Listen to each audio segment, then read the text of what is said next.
Este es el cuarto episodio de la serie Biomateriales y el último que hicimos juntas con Heidi Halk.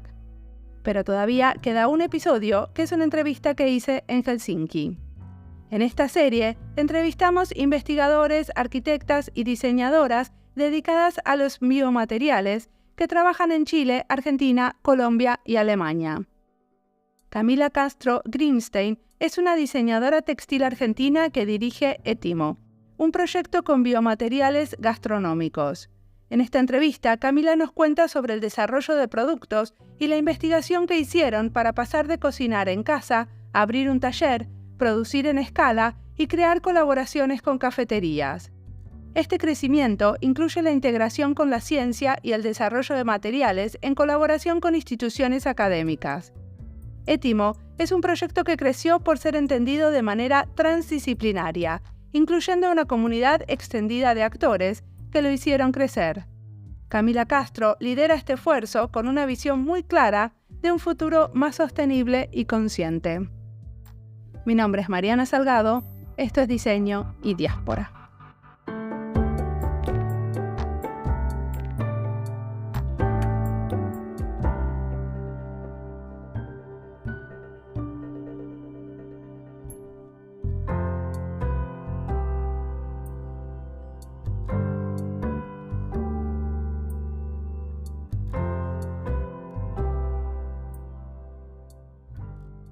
Soy Camila Castro, soy diseñadora de base y dirijo un proyecto que se llama Etimo Biomateriales.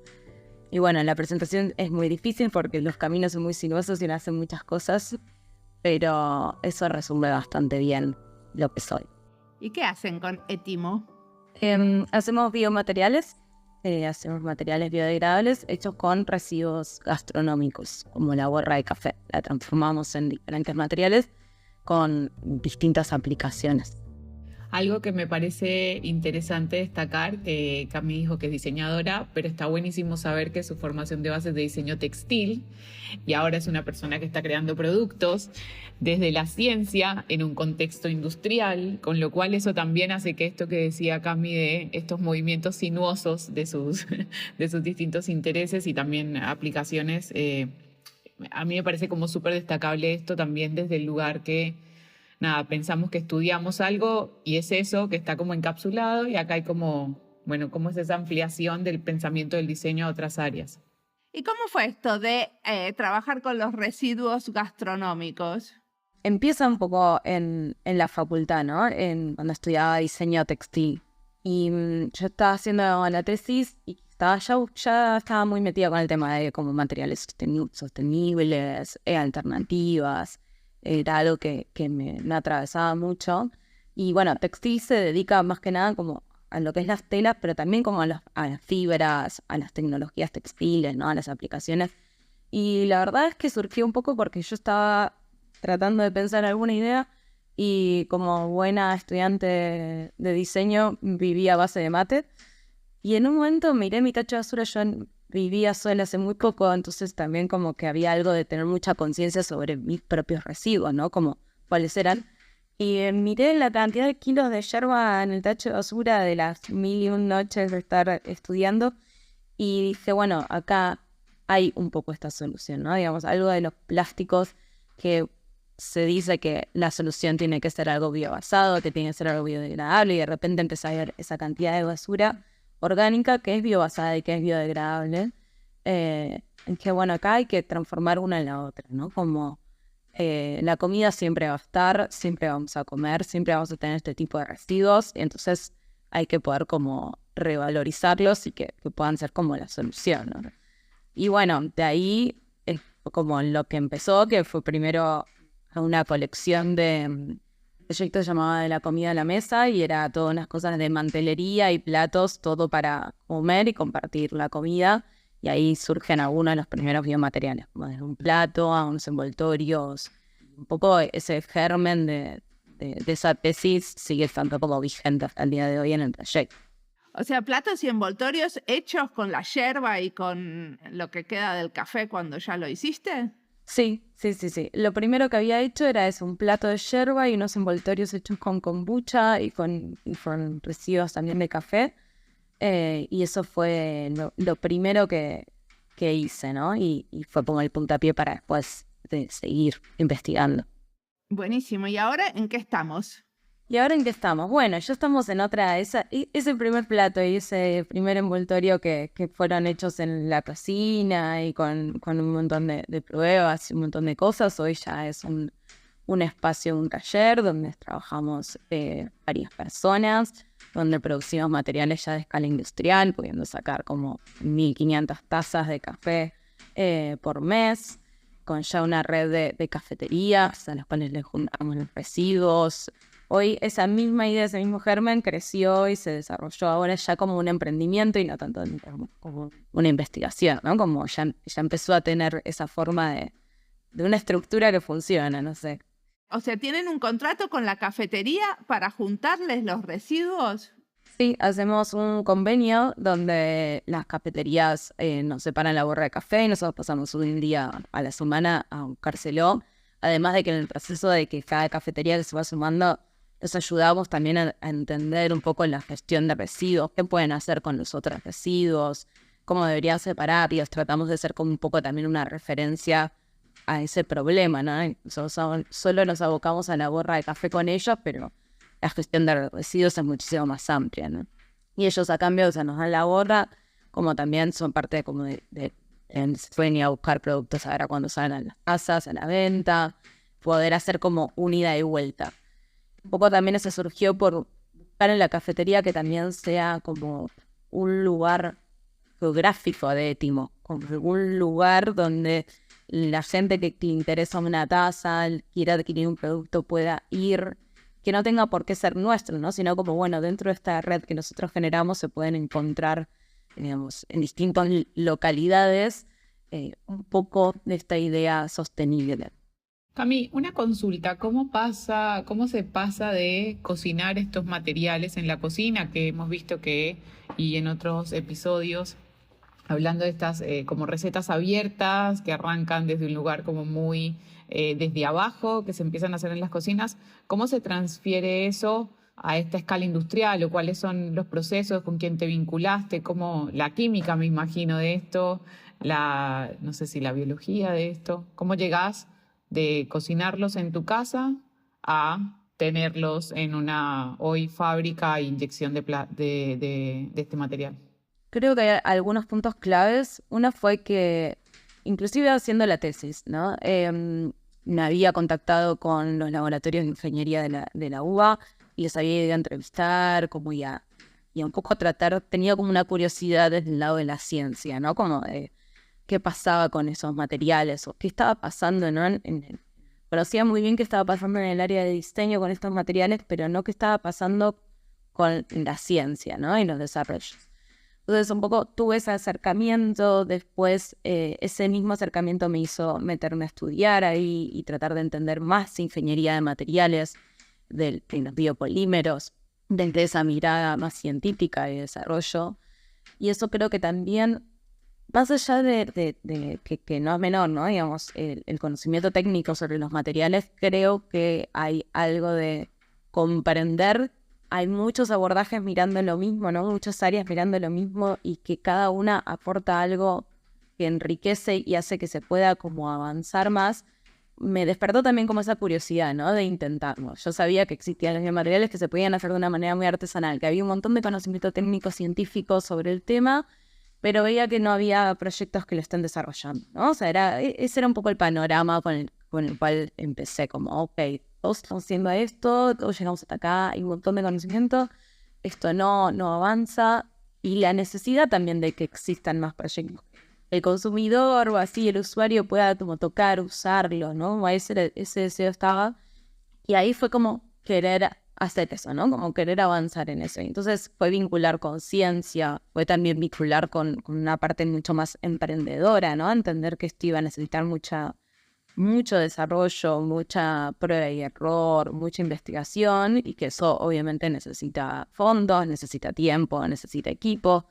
Entonces también asumir ese rol un poco más emprendedor y buscar esas herramientas, ¿no? Más tiene más que ver con emprender, con armar un negocio, un proyecto.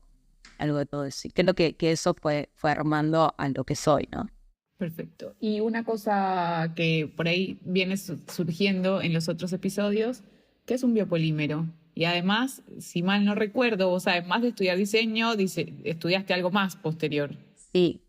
Polímero es lo que compone, ¿no? O sea, vamos a hablar como tratar de hacerlo lo más sencillo. Es la composición de algo, ¿no? Un polímero es lo que compone.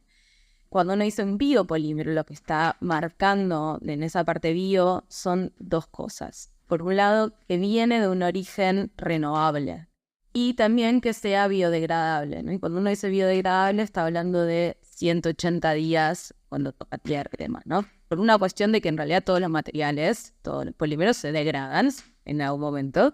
El tema es en cuánto. Y ese es el gran problema que tenemos, ¿no? En cuánto se biodegrada. Entonces, cuando uno dice algo biodegradable, está en realidad marcando un acuerdo que se hizo. Bueno, las cosas biodegradables son 180 días. Es una normativa ISO, inclusive. Tampoco hay consenso, ¿no? A veces no hay consenso si cuando uno habla de biomaterial o un biopolímero está hablando de que sean biobasados o que sean biodegradables o que tenga que cumplir con los dos requisitos. Entonces, está bueno también saber eso justamente para cada vez que aparecen cosas, preguntar, ¿no? ¿Es biobasado? O sea, ¿viene de un origen renovable? ¿Es biodegradable? Y comprender si tiene las dos características o tiene uno. Perdón, ¿me lo explicás de vuelta? ¿Cuál es la diferencia entre biobasado y biodegradable? Sí, biobasado es que viene de un origen renovable, ¿no? O sea, que no viene de un origen petroquímico principalmente o mineral. Bueno, ¿no? Los no renovables son aquellos que no se pueden restituir a una velocidad igual o mayor que el consumo humano. Y eso es clave porque acá también lo que empieza a pasar es que las cosas no son per se, sino que tienen que ver con cómo nos vinculamos los seres humanos con el recurso, ¿no? El petróleo, que es de donde sale el plástico, es un recurso no renovable porque tarda millones de años en crearse y nuestra extracción, producción, consumo y desecho es muy corta, ¿no? 10 millones de años, ¿no? Si fuese que tardamos millones de años en hacer todo ese proceso, sería renovable, porque le damos tiempo a la Tierra a restituirla. Entonces, los recursos renovables son aquellos que se pueden restituir a una velocidad igual o mayor a nuestra extracción, uso, consumo y desecho. Y es muy importante también entender que es vincular, porque eso nos da la pauta de que tiene que ser muy importante cómo usemos esos recursos, aunque sean renovables, ¿no? O sea, cómo vamos a extraerlos, cómo vamos a procesarlos, cómo vamos a usarlos, cuál es el ritmo de producción y de consumo que vamos a hacer, inclusive de las renovables. Pero, discúlpame, sigo sin entender cuál es la diferencia entre biobasado y biodegradable. Entonces, eso es una cosa, todo eso quiere decir que es biobasado, ¿no? Entonces, que venga una origen renovable, que le demos tiempo a restituirse al recurso. Por ejemplo, puede ser bacterial, puede ser un almidón, puede ser un alga, todo eso. Y que sea biodegradable habla sobre el final de su vida, justamente. Es que cuando lo pongas en un compost en la tierra, en menos de 180 días, se transforme de vuelta en nutrientes y tierra, ¿no? Y que eso no genere tampoco, no sea tóxico o nocivo para la tierra. Eso hace que algo sea biodegradable, que se pueda descomponer en un tiempo bastante corto y que al mismo tiempo no genere ecotoxicidad en la tierra donde se desecha. Cami, esto tiene que ver también con esa diferencia, como digamos, de lo compostable, estaríamos diciendo. O sea, esa biodegradabilidad, que sea compostable. Sí, la mayor diferencia, como la biodegradabilidad es como algo más amplio, tal vez, por así decirlo, y la compostabilidad estamos hablando de que se tiene que poner en un compost. Porque uno podría hacerle, algo puede ser biodegradable en agua, por ejemplo, ¿no? Siempre pensamos en la tierra, pero podría ser biodegradable en agua. Cuando uno dice compostable, justamente está hablando de un proceso de que se va a biodegradar en un compost que es cultivo, ¿no? De residuos con lombrices que van descomponiendo la materia orgánica. Y existe, diferentes tipos de compostabilidad. Existe la compostabilidad industrial y existe la compostabilidad hogareña. También la aeróbica como la anaeróbica. Bueno, eso es un mundo. Con todos estos términos, ¿qué estudiaste post la carrera de diseño? Estudié varias cosas. Estudié por un lado biopolímeros en ingeniería, estudié bioeconomía también, hice unos cursos de bioeconomía y después muchos biomateriales de diseño. Y entonces, entendí bien que los biomateriales tienen que tener las dos cosas, o sea, ser biobasados más biodegradables. Exactamente, o eso se busca. Esa es la intención, que es lo que hace que sea el ciclo completo, ¿no? Porque estamos hablando de eso, ¿no? Uno se encarga de dónde viene y otro cómo termina. Y eso hace que el ciclo que haya como una coherencia, ¿no? Como un relato, un storytelling en el material acorde, ¿no? Perfecto. Y una de las cosas que hiciste para desarrollar tu producción es que en algún momento fuiste al Centro Metropolitano de Diseño, ¿cierto? A desarrollar una parte de todo esto. ¿Cómo fue? Fui, en parte, había hecho un primer prototipo de una matriz impresa, un molde en el CMD en el fines de 2019, a principios del 2020, en el laboratorio de tecnología. Cosa que quedó ahí porque después vino una pandemia y nada, no siguió.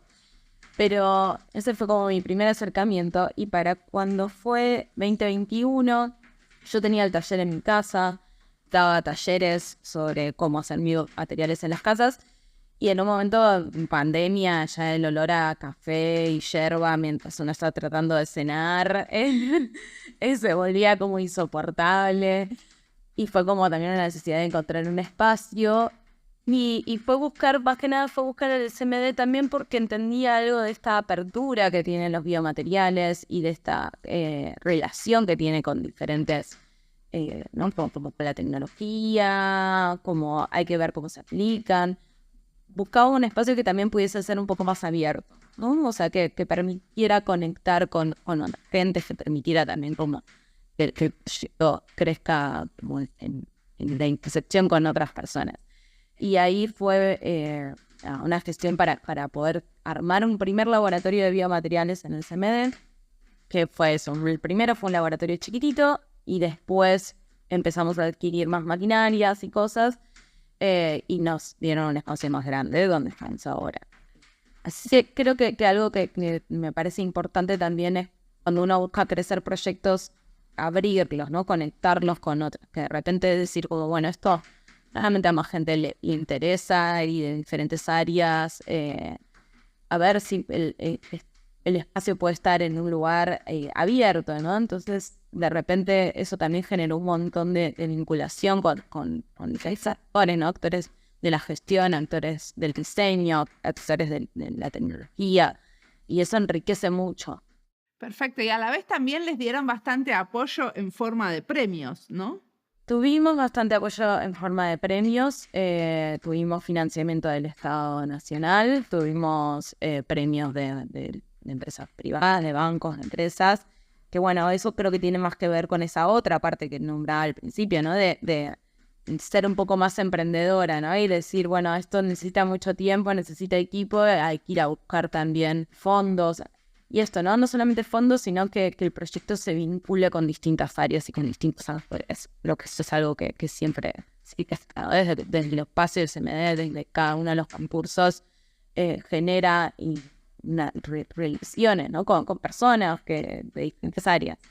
Y eso ayuda un montón a que los proyectos crezcan, en mi opinión. Tuvimos premios desde nacionales e internacionales, de premio de Santander, de Nación con Pony, de FedEx, Santander, España. Tuvimos un amplio recorrido, por suerte.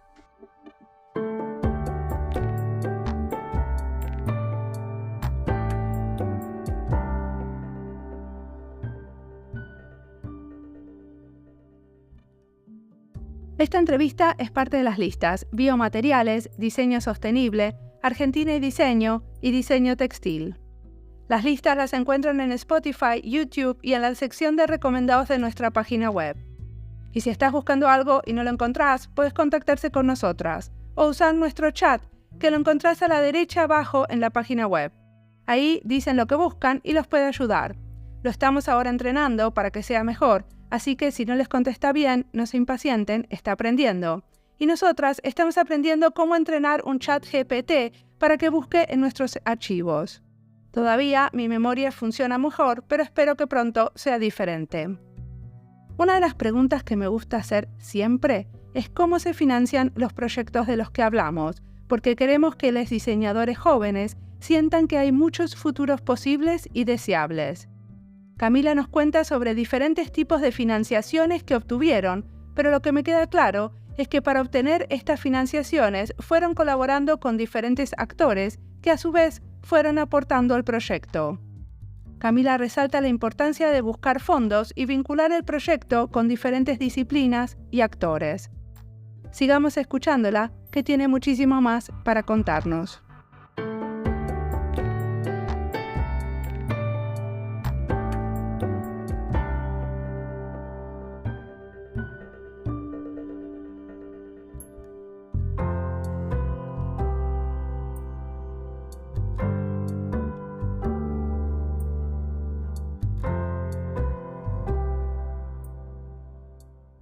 Y el año 2025 es el año donde se lanzan al mercado. ¿Qué tipos de productos están pensando?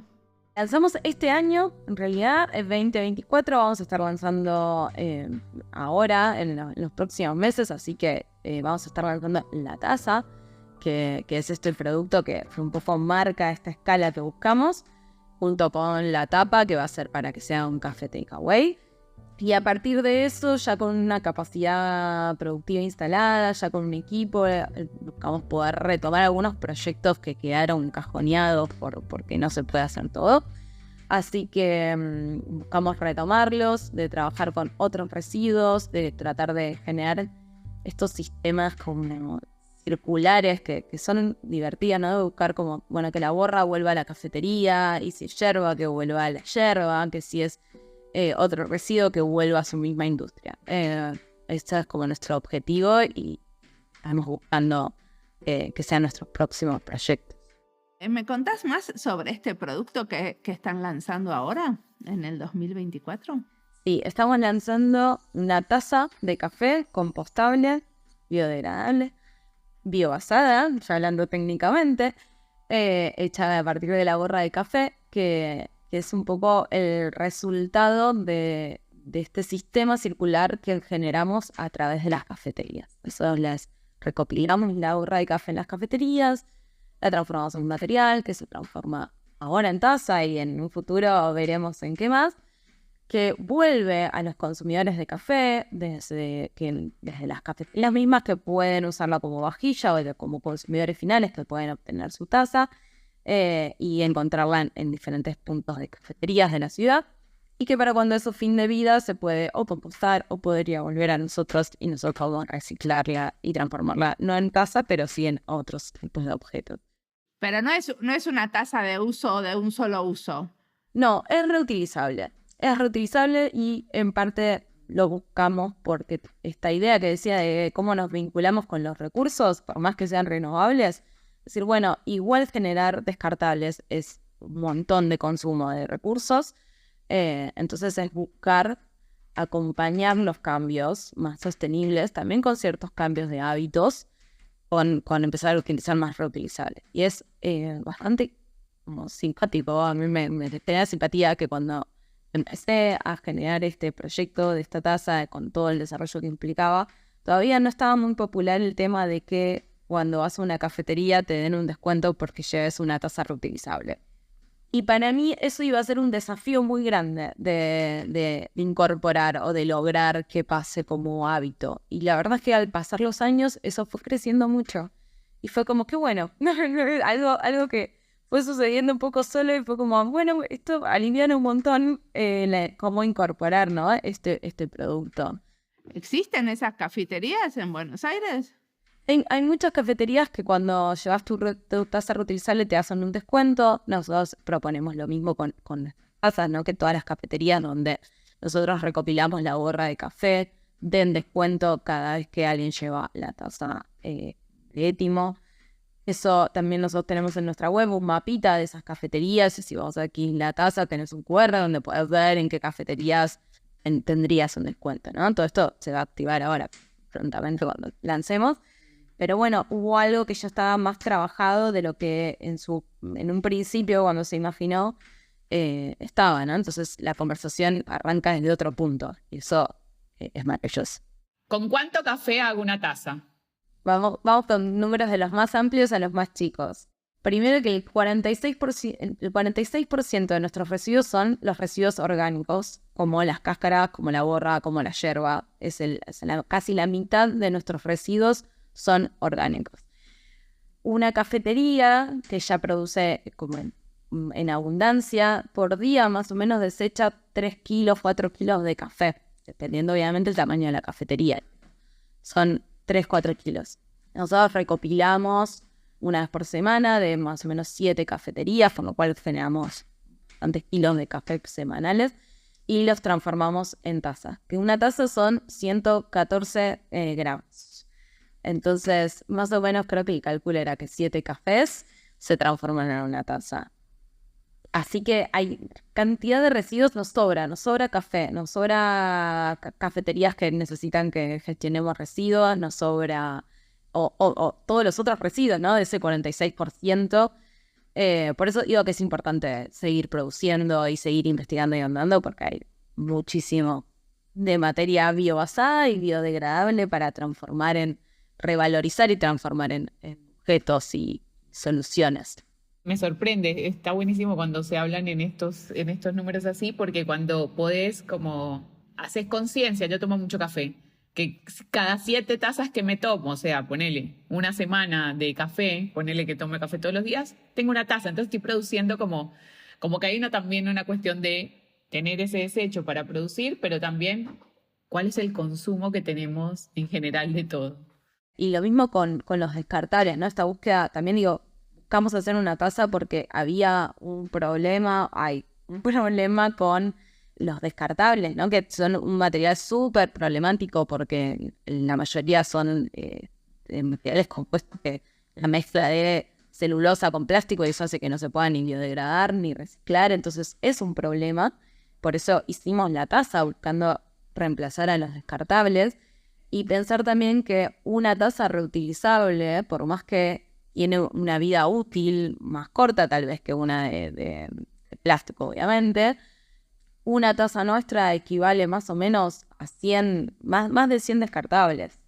Entonces, imaginemos en una cafetería también lo que involucra que de repente alguien lleve una taza reutilizable, está evitando el uso de un descartable que hace como que baje la cantidad de descartables que usa por día. Y eso es beneficioso para todos. O sea, para el que usa reutilizable porque tiene una mejor experiencia al tomar café, para la cafetería porque utiliza menos residuos, o sea, menos tazas descartables, para la tierra porque estamos generando menos basura. Y bueno, de esa manera me parece que ayuda a todos.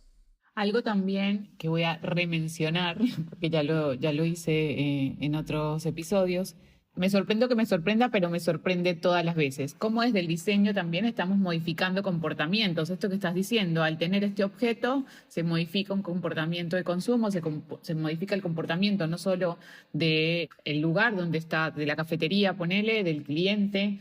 Esto que dijiste al principio también de el aprendizaje de gestión de sus recursos.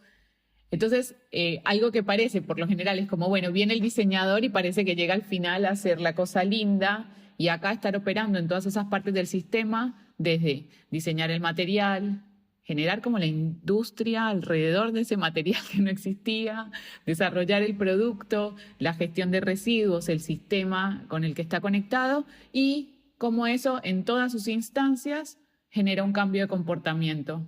Yo creo que eso es lo lindo del diseño. Esa capacidad de poder ver, porque en realidad creo que más que cambiar el comportamiento, es como un deseo que tiene, que el usuario o el consumidor tiene, pero que no puede, que no lo puede como saciar, no sé, digo, como la cafetería viene y dice, che, yo quiero hacer algo más sostenible, tengo un montón de borrar, y eso lo puedes leer y transformar en un objeto que genera, ¿no?, un montón de intersecciones. Y para mí eso es algo que tiene la mirada de diseñador y creo que por eso cuando me presento también es diseñadora, porque es más como una una forma de ver el mundo, una impronta, un lenguaje, más que en sí la materialidad, ¿no? O sea, la materialidad o la forma, si es un objeto, si es una tela, si es la cuestión gráfica, después va mutando tal vez, pero hay ahí un tipo de pensamiento que se tiene siendo diseñador que tiene esa capacidad de materializar alguna necesidad que se ve, ¿no? Como poder verla y materializarla. También me parece que es importante, o relevante destacar el hecho que además de estar haciendo este proceso, vos también tenés como un programa de formación en biomateriales. Sí, creo que todo lo que tiene que ver con divulgación y formación y capacitar sobre biomateriales de abrir un poco, ¿no?, esa información, tiene esa misma impronta de darnos cuenta que es algo que necesita de muchas personas, este camino de los biomateriales, que necesita de que haya muchos proyectos, que también dar a conocer qué son, genera también más aceptación para aquel que no los quiere ponerse a hacer, ¿no? Digamos, como también genera como, mira, se puede hacer esto, a ver cómo se hace, a ver, ok, qué bueno. Entonces después cuando alguien ve un biomaterial ya entiende un poco qué es, ya tiene un poco más entendido qué es biobasado, qué es biodegradable, y todo eso es muy importante, ¿no? Para generar un cambio sostenible. Y poder como eso, que se genere algo que se vuelva un poco más cotidiano todo, ¿no? Y eso lo buscamos dando capacitaciones, dando talleres, dando charlas, estando en eventos. ¿A quiénes quiénes toman estos talleres, capacitaciones y charlas? Por un lado tenemos ahora un curso online que está en la web, que lo puede tomar cualquiera, que es para hacer biomateriales en las casas, así que es súper simple.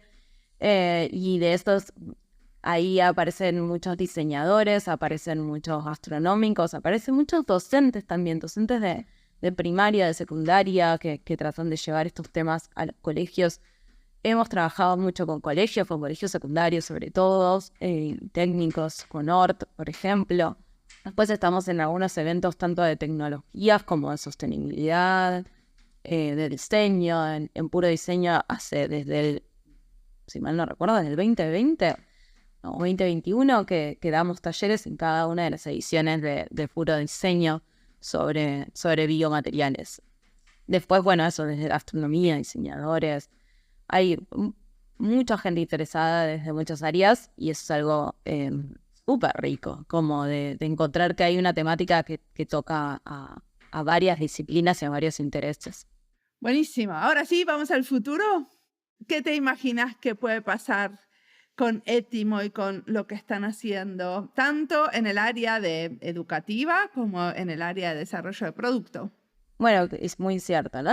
El mayor deseo, digamos, ¿no?, es que justamente esto haya cada vez más aceptación de los biomateriales, que cada vez haya más cosas de biomateriales, poder seguir creciendo con esta idea de que los materiales lleguen al mundo y a la gente es como nuestro mayor deseo.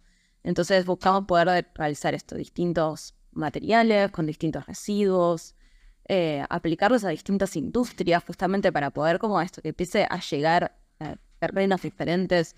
Así que seguir produciendo, seguir investigando también, ¿no? Porque hay algo que cuando uno produce y tiene que tratar de estandarizar procesos y estandarizar proyectos, después hay que lograr que se estabilicen de una forma que te permitan seguir investigando y volver a abrir otras puertas, ¿no? Otras puertas que también puedan llegar a tomar 3 años de desarrollo. Y eso es algo que buscamos siempre, poder generar algo que se sostenga y que nos permita seguir investigando y seguir desarrollando. ¿Y qué nos recomendás leer sobre estas cosas? Leer, mirar, escuchar. Wow, un montón. Soy muy nerd en algunas cosas. Por un lado, como a nivel casi filosófico, seguir con el problema de Donna Haraway me parece importantísimo leerlo, porque hay algo sobre cómo nos vinculamos con la naturaleza, ¿no?, con los problemas ambientales, que me parece que súper recomendable. Después, de Cuna a Cuna, clave leer de Cuna a Cuna, que inclusive de Cuna a Cuna, y el segundo libro que saca, estoy tratando de acordarme el apellido y ahora no me sale, que es Diseñar para la Abundancia, otro librazo maravilloso y que también él tiene algunas charlas en YouTube que se pueden ver, que al empezar a entrar en sus conceptos, que habla justamente de esto, ¿no? De generar sistemas circulares, de cómo diseñar de una manera que genere cierto, también que genere abundancia, ¿no? Me parece clave. De William McDonald. Gracias, no me estaba saliendo el apellido. Es un clásico, el de La cuna a la cuna. Es un clásico, no puede faltar. Y creo que eso para lectura y después observar y experimentar mucho. O sea, esas son mis recomendaciones. Hay un punto donde uno puede leer, puedes investigar, pero hay un momento donde hay que ponerse terrenal, material, ¿no? Hay que tocar cosas, hay que probar, hay que salir a ver qué hay, a ver qué pasa, qué pasa si, ¿no? ¿Qué pasa si mezclo esto con esto? ¿Qué pasa si dejo esto acá? ¿Qué pasa si le pregunto a, no sé, al restaurante cerca de mi casa qué residuo tiene, ¿no? Hay algo de eso que es clave.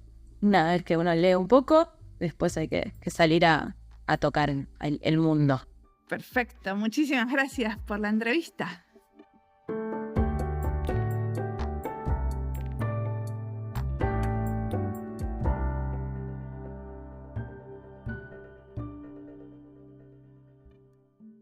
Étimo Biomateriales también se enfoca en la educación y la divulgación de los biomateriales. Ofrecen capacitaciones, talleres y charlas para informar y educar sobre el uso y los beneficios de los biomateriales. Muchos proyectos alternativos tienen una pata en la educación, porque lo que descubren es muy útil si es compartido.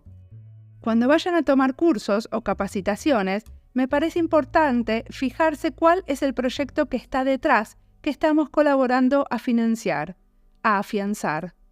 Queremos apoyar a emprendimientos como este, donde las capacitaciones dialogan con la investigación y permiten que el proyecto sea posible a largo plazo.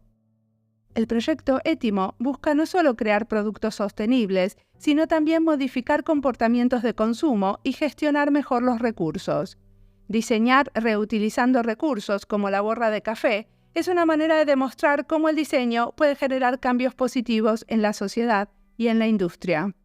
Nos puede hacer más conscientes de cómo usamos los recursos, no solo como diseñadoras, sino también en nuestra vida cotidiana. Queremos darle el micrófono a otros diseñadores con proyectos innovadores, donde se combinan, como en la ciencia, el diseño y la sostenibilidad. Siempre se pueden conectar y contarnos a quién podríamos entrevistar en este podcast. ¿Por qué? Siempre queremos saber tu opinión. Como siempre, la música del podcast es de Antonio Zimmerman, el diseño de sonido es de Julián Pereira. Este podcast está publicado con licencia Creativa Común con atribuciones. Esto fue Diseño y Diáspora. Pueden seguirnos en nuestras redes sociales en YouTube, Instagram, LinkedIn y X o ex Twitter, o visitar nuestra página web diseñoydiaspora.org. No olviden recomendarnos y recomendar nuestros libros. Nos escuchamos en la próxima.